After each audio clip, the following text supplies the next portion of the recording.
Pelaku daripada penembakan ini ada dua oknum TNI, Tentara Nasional Indonesia, yang kalau tidak salah berada di bawah jajaran Kodam 2 Sriwijaya, sudah dinyatakan sebagai tersangka kalau tidak salah beberapa hari yang lalu. Dinyatakan sebagai tersangka dan memang sudah ada pengakuan diri. Dan juga bahkan ada tambahan tersangka kalau tidak salah itu dari oknum kepolisian, dari BRIMOB ya. Nah, ini menunjukkan bahwa institusi terkait sudah serius untuk menangani hal ini.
Selanjutnya. Ya, selamat malam Pak Sulaiman. Malam, Bang. Ya. Ini menanggapi berita yang lagi viral tentang sabung ayam di Lampung. Ya. Tanggapan Bapak. Oke, sabung ayam di Lampung. Pertama-tama kita atau saya pribadi mengucapkan empati dan bela sungkawa kepada keluarga bapak-bapak kepolisian yang meninggal karena tertembak atau kena tembak. Secara khusus buat keluarga Bapak Kapolsek dan juga rekan-rekan dua orang yang lainnya. Harapan kita semoga mereka diterima di sisi yang maha kuasa dan keluarga diberikan kekuatan serta ketabahan menghadapi musibah ini. Dan juga kepada masyarakat Indonesia, semoga ini bisa menjadi pembelajaran, menjadi awasan bagi kita semuanya untuk lebih waspada, berhati-hati, mengingat bahwa adanya suatu tindakan kejahatan yang mungkin cukup masif ataupun berskala besar, bahwa ada kemungkinan ada penggunaan senjata-senjata api gitu ya, dan kita atau masyarakat perlu mewaspadai hal tersebut. Nah, bicara tentang peristiwa ini ya, memang sangat kita sayangkan dan kita mengutuk pelaku tindak sabung ayam tersebut ya, karena ini memang merupakan suatu penyakit masyarakat dalam bentuk judi yang akan merusak tatanan keluarga, tatanan ekonomi, dan lain-lain sebagainya. Juga tentu ini dilarang oleh agama manapun ya, dan menimbulkan rasa malas kepada masyarakat untuk tidak mau bekerja dan hanya mengharapkan daripada aktivitas tersebut. Jadi kita mengutuk para pelaku-pelaku dan juga tentu kita meminta secara khusus kasus penembakan ini diungkap sejelas-jelasnya, seterang benderang mungkin. Kita cukup senang melihat ternyata bahwa pelaku daripada penembakan ini ada dua oknum TNI, Tentara Nasional Indonesia, yang kalau tidak salah berada di bawah jajaran Kodam 2 Sriwijaya, sudah dinyatakan sebagai tersangka, kalau tidak salah beberapa hari yang lalu dinyatakan sebagai tersangka dan memang sudah ada pengakuan diri.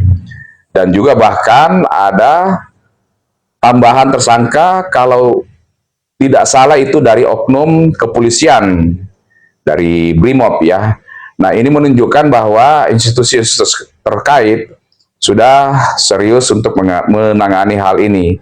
Baik itu dari Kodam sebagai institusi pelaku, diduga pelaku penembakan, dan juga dari institusi Polda Lampung, baik sebagai keluarga besar yang menjadi korban, dan juga adanya oknum kepolisian yang juga dijadikan tersangka dan secara khusus juga yang memproses kasus pidana dalam hal penembakan penembakan yang terjadi di Sabung Ayam ini. Gitu, Bang. Oke, menurut Bapak nih kemarin itu Kapendam 2 Sriwijaya kan bersuara ya dengan hari Ya. ini. Bapak juga tahu gimana tanggapannya Bapak? Oke, baik. Bapak Kapendam 2 Sriwijaya, Kepala Penerangan Kodam 2 Sriwijaya, Bapak Kolonel Eko Syah Siregar, kalau tidak salah ya. Beliau ini memang juga teman dekat saya.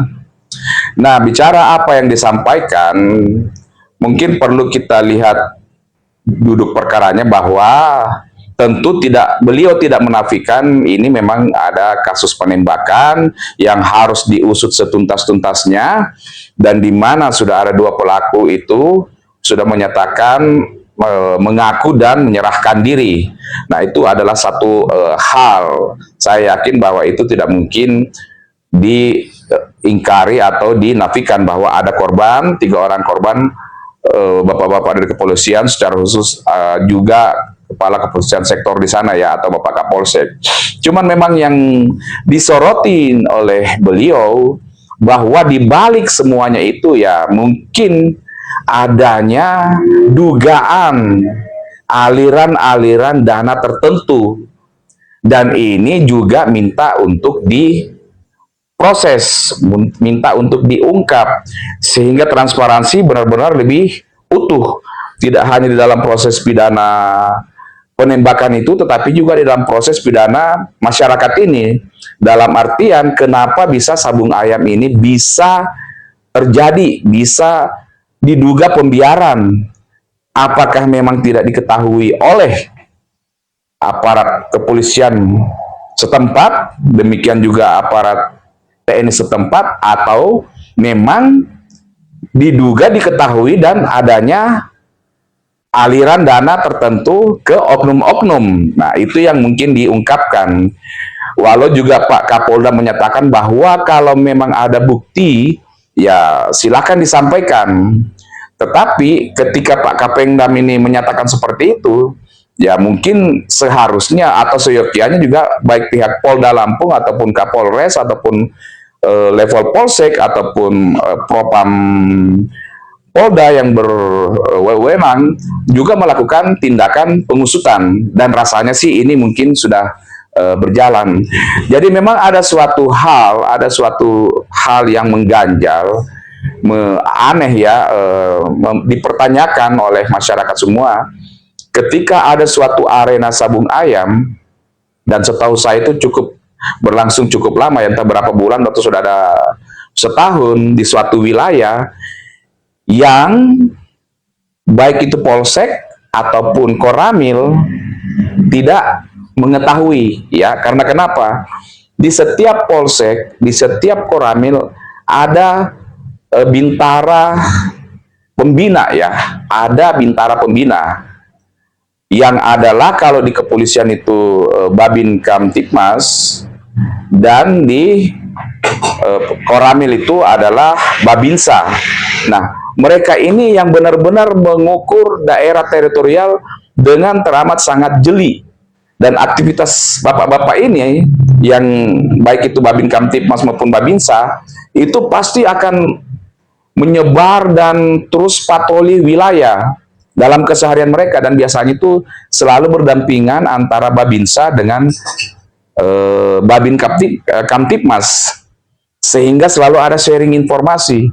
Nah, ketika ada suatu tindakan kejahatan dalam artian sabung ayam ini terjadi di suatu lokasi, baik Babin Kamtipmas maupun Babinsa tidak mengetahui, nah itu sangat perlu untuk dipertanyakan. Terkecuali hanya insidental, sekali hilang, nah itu mungkin ya, dan berlangsungnya cepat.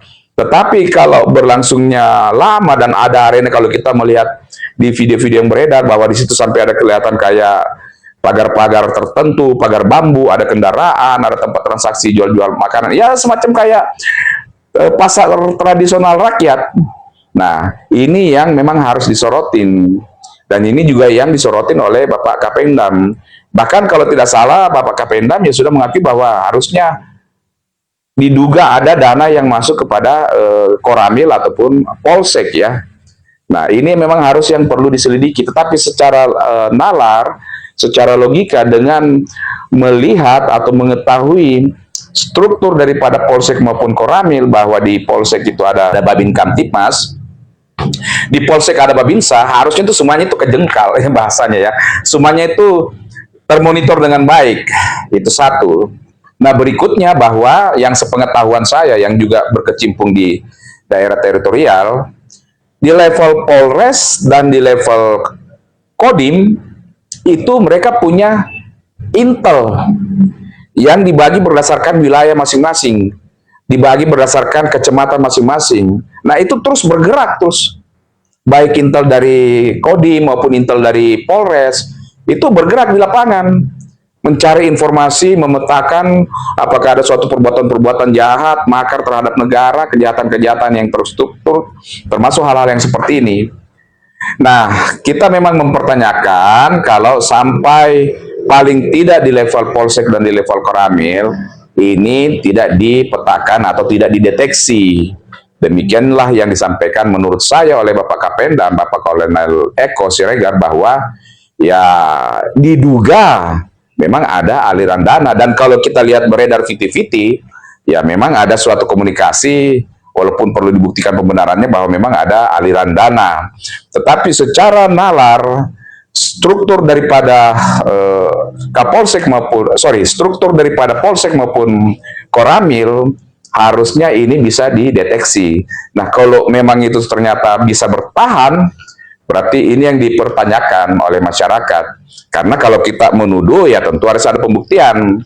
Tetapi kita menalar, berlogika, ya biarlah pihak-pihak kepolisian, aparat penegak hukum, baik itu dari Polri ataupun dari TNI, dalam hal ini Kodim ataupun Kodam, yang akan mengusut sejauh mana pengungkapan terhadap kasus ini ya. Nah, yang perlu kita tekankan kembali lagi bahwa sehubungan dengan kasus penembakan ini harus juga tetap diusut tuntas, diberikan hukuman yang setimpal sesuai dengan perbuatan baik kedua oknum TNI maupun terhadap oknum kepolisian ini dan juga masyarakat ini, sipil ya. Nah, demikian juga dengan kasus ini, kasus terhadap aliran dana ini, ya memang masyarakat juga mau tahu seperti apa, karena ada peribahasa mengatakan ada asap karena ada api. Jadi tuntas setuntas-tuntasnya. Dan ini juga menjadi pembuktian kepada masing-masing institusi untuk benar-benar mau mengungkapkan hal ini secara transparan. Begitu, Bang. Oke, Pak. Kemarin keluarga korban itu kan sempat datang ke Jakarta, Lumi Hotman Paris ya. ke Ya. Paris, bahwa di situ 9 hari, Ya. 9 hari itu mereka kan tidak melihat kejelasan tentang pelakunya itu. Baru kemarin baru diumumkan, Ya. ada konferensi pers gitu. Mana tanggapan? Oke. Jadi sebenarnya begini ya, kalau saya menilai ini, keluarga daripada korban penembakan itu, secara khusus Putri Kapolsek, mendatangi Hotman Paris menyuarakan karena kok sampai sekarang belum ada tersangkanya ya. Kok sampai sekarang belum ada tersangkanya. Nah, mungkin mereka khawatir jangan sampai kasus ini tidak diusut secara tuntas. Ya, itu satu hal ya. Walaupun ketika konferensi pers itu juga dinyatakan bahwa akan ada konferensi pers yang dilakukan oleh Polda maupun Denpom ya, kepala pusat POM di Jakarta kalau tidak salah atau di Lampung ya. Nah, maksudnya begini. Ketika pelaku ini sudah menyerahkan diri dan bahkan sudah ditahan, ya pasti tinggal menghitung hari saja prosesnya akan dinyatakan sebagai tersangka. Tetapi tentu ada suatu maksud kenapa baik itu kepolisian maupun didukung oleh TNI dalam hal ini Polda dan Kodam belum menetapkan sebagai tersangka.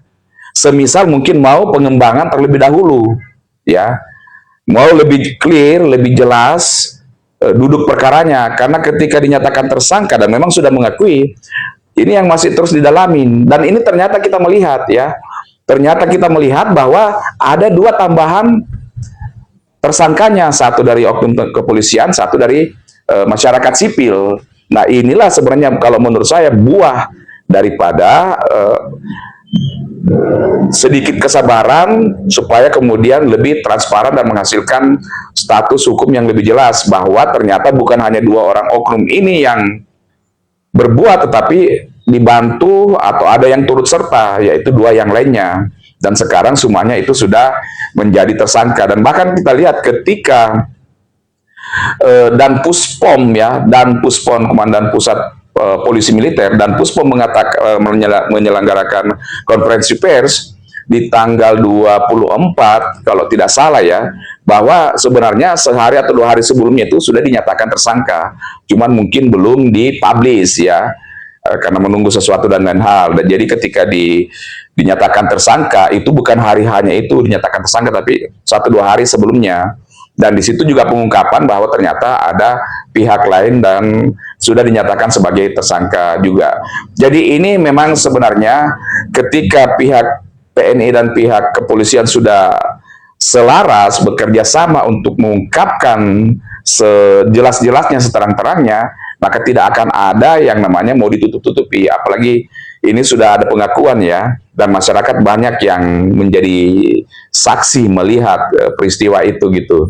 Nah, tinggal bagaimana mengungkapkan tidak hanya dalam kasus penembakan ini, tetapi juga harus mundur ke belakang, karena ini akan menjadi pembelajaran, akan menjadi suatu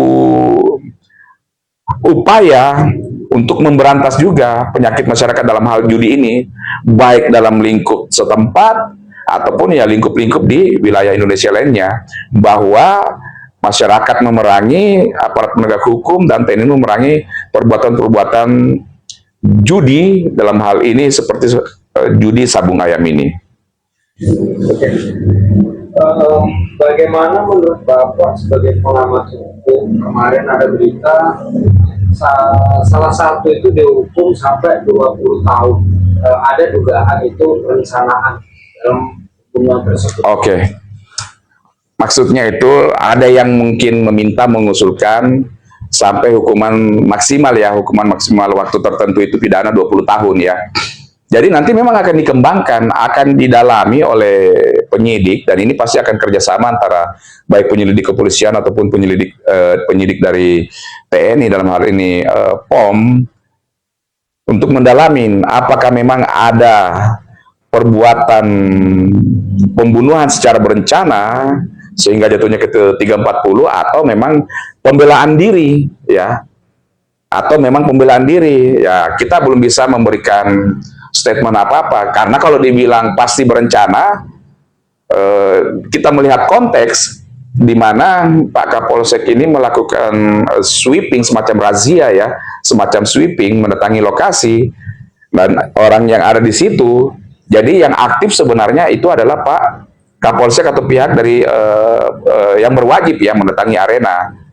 Nah, apakah ini nanti dinyatakan sebagai unsur berencana, ya kita serahkan tentu kepada penyidik.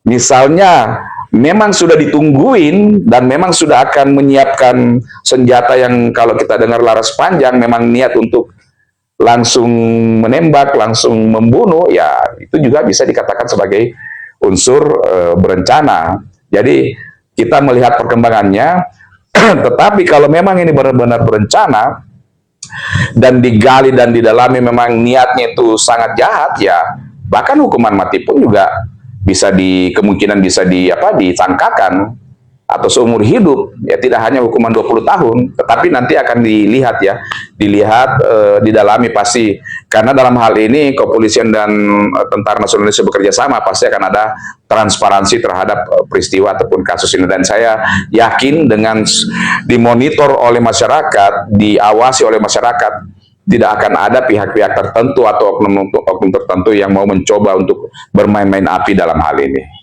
Oke, Pak. Oke, sip. Ya, selamat malam. Cukup, Bang Dusi? Ya, siap. Terima kasih, Pak ya. Terima kasih.